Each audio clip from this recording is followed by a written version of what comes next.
G'day people, I'm going to try and do this entire video scriptless this time to see if there's a major difference, because I want to try and keep on looking at the camera this time. Only, you probably won't be hearing much constructive criticism on these films. But anyways, yeah, mostly this week has been just shorts. I've only watched one feature-length film, and the rest are just shorts that I watched. Most of them I watched in one day. So, yeah, that's pretty much it. Anyways, let's go on to the film, shall we? First one is Good Mates and Drum and Bass. This is a animation that was done in my university 2 years ago now, and quite frankly, it's just head-bobbing animation with no substance or story. I didn't hate it though. I mean, there's not really much to say about it. It's just, I don't want to call it tech demo because that seems unfair and quite harsh on the film. It was enjoyable. I did like the fluid and bouncy animation throughout it, but there wasn't really much to say aside from the character designs were interesting, and the music paired with the fast pacing animation was cool to look at. That's pretty much all I could say about that. That's not really much else to say, but I didn't hate it. It was a decent time. Next is Love and Monsters. I remember this being everywhere when it first came out on Netflix. Well, it's probably because that by then, lockdown was pretty much at its prime. And, well, it was just being talked about everywhere online and even with my family. And it only took me 5 years to finally watch it, and it's good. I do enjoy it. I found Joel's journey really compelling, and his arc of growing from being a meek wimp to a brave adventurer was really, really compelling to watch. His dynamic with the dog was really sweet, and his aspiration to journey across the desolate country filled with giant snails and insects and lizards and all that was really just to find his girl. Our boy's got priorities right there. I really liked the designs of the monsters. It was really cool, really interesting, and I love the fact that it actually gives us some kind of implied symbolism of like even monsters can be just like animals. I mean, most of the time when it comes to animals, they're just trying to survive, but a lot of the times, but we view them as monsters well throughout history because they attack us. Really, that's just an animal trying to survive. It's not like a vampire or a werewolf or a goon, like a zombie who just attacks us because, well, they're evil. And even then, that can be a hotly debated question right there. But still, I really liked it. I like the cast. I like the ending. And I really admire that Joel's colony isn't demeaning on him. I mean, I was expecting them to be demeaning in the beginning, but I really like that they are not, and the fact that they really care about him was really sweet, and it makes the reunion, not only on the radio, but at the end, to be much more emotional than anything else in the film that I watched. Overall, despite some hiccups here and there, I really enjoyed this. I do kind of wish that I watched it much earlier. Next is To Be a Goat. This is a story about, I'd like to say, domestic abuse, or an overbearing father figure who's just angry all the time, and the child just wanting to break away from her father's toxic abuse and all that.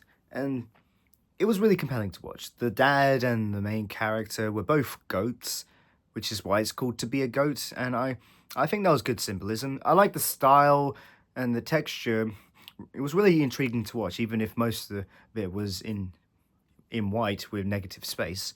The way the visuals were done was done so elegantly, and it really made the whole film intriguing to watch. I liked the monochromatic color palette. It helps elevate the story, and it was just a sweet time.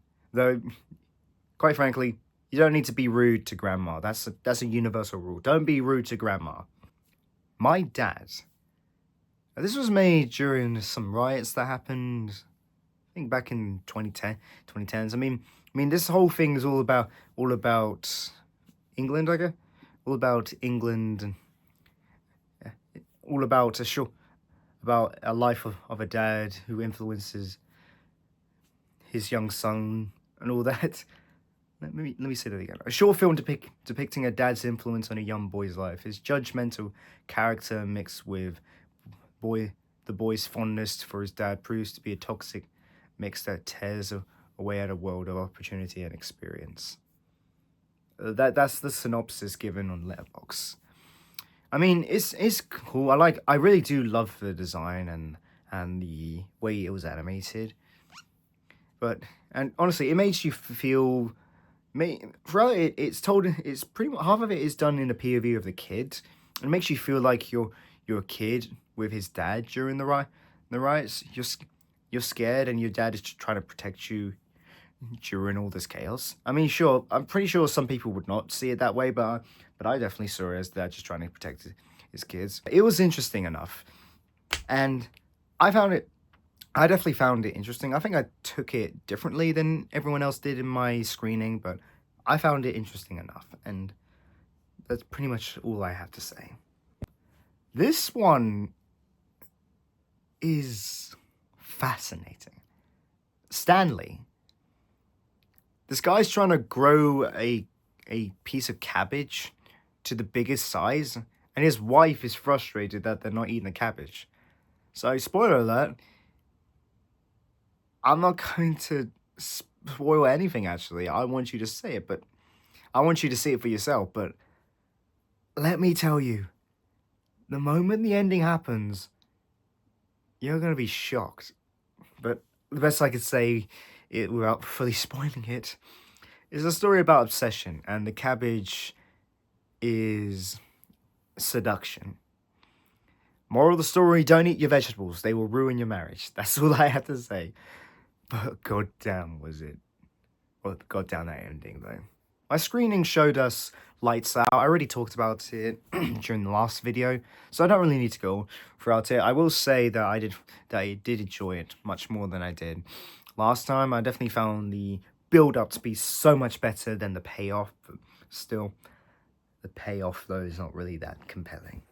The next one is This Way Up. This is so funny. It is so funny. Honestly, it has brilliant comedy and excellent animation. The whole thing was intense and absolutely hilarious.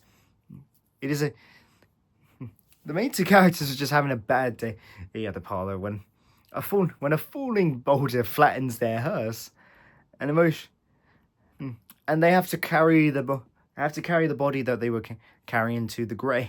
It caused so much hardship. It is so funny. The timing is just perfect on so many of the jokes, and the ending just makes you feel so satisfied. It is so good. I just love that. Yeah. And whilst you can say it can feel a bit repetitive at times, but the ending or the final act just makes the whole thing so much better. It was so funny, and I really enjoyed it. Next short film is Salt. This is kind of a weird one, even though I did really enjoy it. I mean, this feels like you're just plucked right into the middle of the film, into the middle of the action where it just gets so intense. I mean, the mother is trying to find medicine for her sick and dying child whilst they're being attacked by some demon. And it just throws you into the deep end very quickly. And whilst I really liked what it did, and the visuals and the costuming was all compelling, it just felt like it just abruptly came out of nowhere. I mean, I do really like it. Yeah. But let's be honest, if you're thinking a lot about why you just plucked into the middle, you're also thinking they should have left the house ages ago. I mean, it was well executed and very tense. But the ending does leave little to be satisfied, though. Didn't hate it, but I did really enjoy it, though. This one is probably the most disturbing one I've ever seen. The Separation. It's about two conjoined twins who get separated at birth, and they feel incomplete and want to be join together again. I feel like this might be a universal thing between conjoined twins who get separated. I don't know. I don't have a twin. I'm not a twin. I don't even know anyone who's been a conjoined twin that's been separated, but still, I feel like this might be a new universal opinion. I'm not really sure. But yeah, I don't want to spoil anything. It's so well made and it's so interesting to watch and so compelling. But all I'll say is I was deeply disturbed and yet fascinated at the same time. It was so interesting to see the lives of these two twins and how they just don't feel whole, or even maybe how they're just feeling like they're drifting apart, and maybe the only way to feel whole is to join back together or something. I'm not really sure, but still, it was fascinating and yet disturbing. That's all I could ever say. Dead red kite. A family kills a kite, like the bird, and the bird comes back to life. And then the girl kills her stepmother, and then the stepmother comes back to life. Yeah. Visuals were cool, though. The stepmother is a typical bitch that you'd find in a lot of stepmother stories, but even then, it's like, yeah. The bird didn't deserve to die, though, let's be honest. The final film that I watched for this week, though I'm probably not going to be watching another film tonight on a Sunday, even though it makes sense to do that, is Bear. I don't want to spoil a single thing, but it is so good, and the ending is just makes the whole thing worth it. It is truly a shock. All I'll say is that the boyfriend, he kind of deserved his fate, even though that fate did take things way too far. Yeah, it's his whole fault for that entire ordeal. And the girlfriend's going to be traumatized for the rest of her life. That's it. I don't want to spoil anything like I did with the previous one, but still. Goddamn, please watch it. Right. That's all the films that I have to talk about. Rankings. Good Mates and Drum and Bass, a 6 out of 10. Love and Monsters, an 8 out of 10. Excuse me, that was very rude. To Be a Goat, 7 out of 10. As well as My Dad, Stanley, and Lights Out. They're all 7s out of 10s. This Way Up, a 8 out of 10. Salt, an 8 out of 10. The Separation, a 7 out of 10. Dead Red Kite, an 8 out of 10. And Bear, a 9 out of 10. That's pretty much it. Anyways, that's the end of today's video, everyone. Let me know what films you'd like me to watch down in the comments below. That's all I have to say. Thank you so much for watching, and I'll see you all later. Have a good one.